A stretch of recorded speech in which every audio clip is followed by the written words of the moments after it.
बिस्मिल्लाहिर्रहमानिर्रहीम। अस्सलाम वालेकुम। मेरा नाम मोहम्मद वलीद शबीर है और मेरे साथ हैं सफ़ी उल्लाह और आप देख रहे हैं टाइम ट्रेवलर्स ऑफ पाकिस्तान। देखें 762 सीई में बगदाद के फाउंडेशन से मुस्लिम एम्पायर्स और स्टेट कल्चर, रिलीजन और लिटरेरी डेवलपमेंट के पावर हाउसेस बने। उस एरा में दुनिया के कोने कोने से किताबें उठाई गई जिनको ट्रांसलेट किया गया और उनमें इम्प्रूवमेंट की गई। उस एरा को द गोल्डन एज ऑफ इस्लाम कहते हैं। गोल्डन एज ऑफ इस्लाम को हमने पिछली वीडियोस में डिस्कस किया है, तो अगर आपने वो वीडियोस नहीं देखी, एक बार वो वीडियोस देखें और हम लिंक भी डिस्क्रिप्शन में पिन कर रहे हैं। और अभी तक अगर आपने हमारे चैनल को सब्सक्राइब नहीं किया तो हमारे चैनल को सब्सक्राइब करें और बेल के आइकन को प्रेस करें। देखिए, हर अच्छी चीज़ का एक ज़वाल होता है, जैसे कि कहा जाता है कि हर उरूज का ज़वाल है। इसी तरह द गोल्डन एज ऑफ इस्लाम भी इवेंचुअली अपने डाउनफॉल की तरफ गया। आज हम इस वीडियो में यही डिस्कस करेंगे कि ये क्यों हुआ और इसके पीछे रीजंस क्या थे, क्यों वो लोग नाकाम रहे इस्लामिक गोल्डन एज को सस्टेन करने में।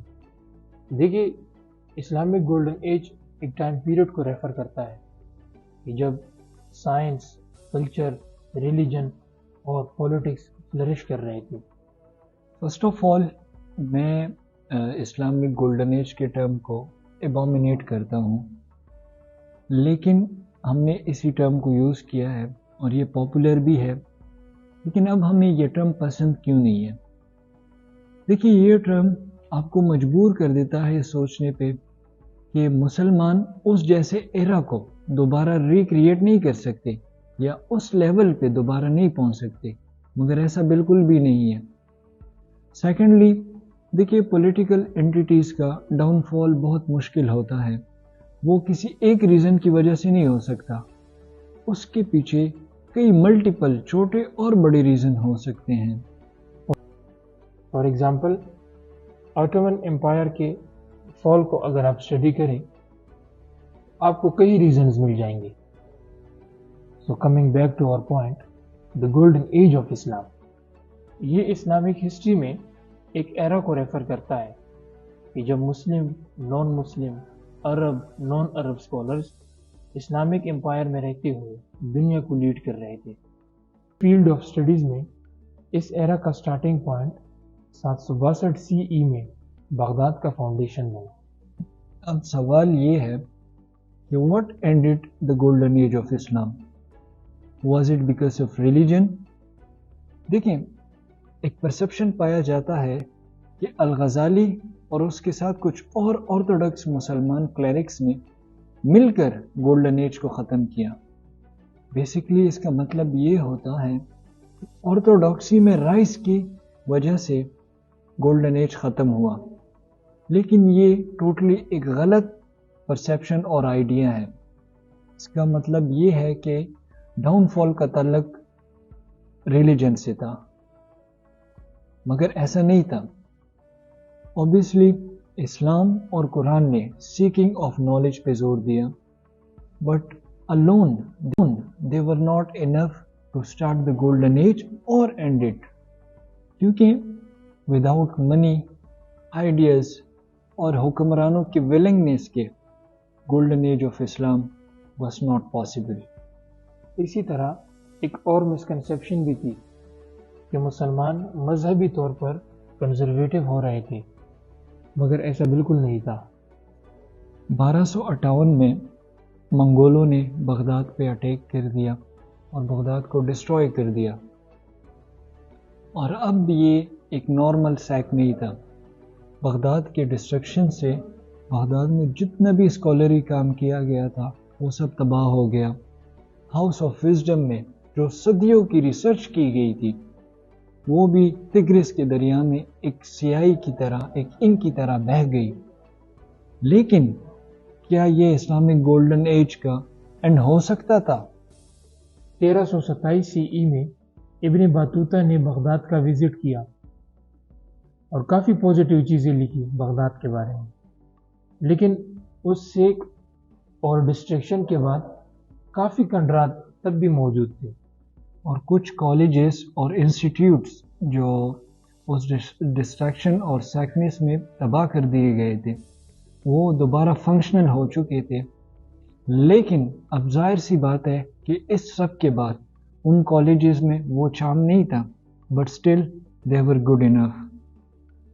منگولوں کا مڈل ایسٹ میں امپائر جسے الخنیٹ کہتے ہیں، جو کہ بعد میں اسلام میں کنورٹ ہوا اور ایونچولی ڈس انٹیگریٹ کر گیا۔ ڈسٹرکشن آف بغداد سے لے کر یعنی 1260 سے 1500 سی ای تک جو ایرا جسے ایرا آف انسٹیبلٹی کہتے ہیں، جیسے ہی ایرا آف انسٹیبلٹی ختم ہونے لگا اور امپرومنٹ سٹارٹ ہونے لگی، اسی دوران 1550s میں صفاوڈز نے ایران کو یونیفائی کر لیا، سینٹرل ایشیا کو ازبکس کنٹرول کرنے لگ گئے تھے، مغلز نے ہندوستان کو انڈر کنٹرول کر لیا اور اوٹمنز نے مڈل ایسٹ کو، لیکن دنیا بدل چکی تھی۔ مڈل ایسٹ کا ٹریڈ روٹ بھی ویسا انکریٹو نہیں تھا، لوگوں نے مختلف راستے بنا لیے تھے تجارت کے لیے۔ اسی طرح پرتگال کو بھی ہندوستان میں ٹریڈ کرنے کے لیے افریقہ سے ہونا پڑتا تھا۔ اسی طرح عربس کے دور کا خاتمہ ہوا۔ So was of the Islamic golden age. اس کے بعد جو 3 میجرز امپائر تھے، مغل ان ہندوستان، صفاوڈز ان ایران اور اوٹمنز مڈل ایسٹ، اناطولیہ اور ایسٹرن یورپ میں، ان امپائرز کو گن پاور امپائرز بھی کہتے ہیں، کیونکہ ان امپائرز نے گن پاور ٹیکنالوجی کے ڈیولپمنٹ پہ اور چائنا سے ٹرانسمیشن پہ کام کیا۔ ان تینوں نے بھی لٹریچر، آرکیٹیکچر اور ٹیکنالوجی کو فنڈ کیا۔ اب ہم یہ بھی کہہ سکتے ہیں کہ دی گولڈن ایج آف اسلام کا ایرا واپس آ رہا تھا، یا دی گولڈن ایج لائٹ تھا، لیکن اس دفعہ یہ دائمی نہیں تھا، کیونکہ یورپ بھی باؤنس بیک کر رہا تھا ان کے ڈارک ایج سے۔ اٹیلین رینائنسس بھی اسلامک گولڈن ایج کی طرح سیم فیشن میں فنڈ ہوا۔ ان لوگوں کی ٹریڈ پہ زور ایجپٹ اور مڈل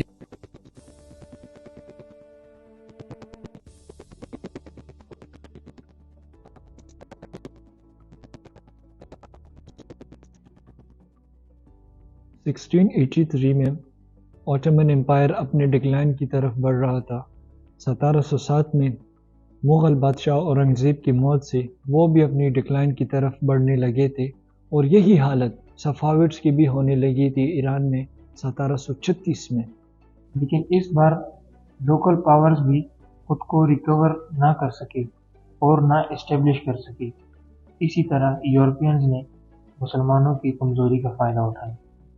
تو گولڈن ایج آف اسلام جو کہ 762 سی ای میں سٹارٹ ہوا تھا، فرسٹ ایرا آف انسٹیبلٹی تک گرینڈ رہا، کیونکہ اس وقت یورپ اپنے ڈارک ایجز میں تھا، لیکن first era of instability Islamic golden age کو ڈرین کر گئی تھی، اور ایک ڈھانچہ ہی باقی رہ گیا تھا مسلمانوں کے پاس۔ لیکن سٹل اس سب کے بعد مسلمان مختلف ریجنز جیسے مڈل ایسٹ، ہندوستان اور ایشیا میں پراسپیریس رہے۔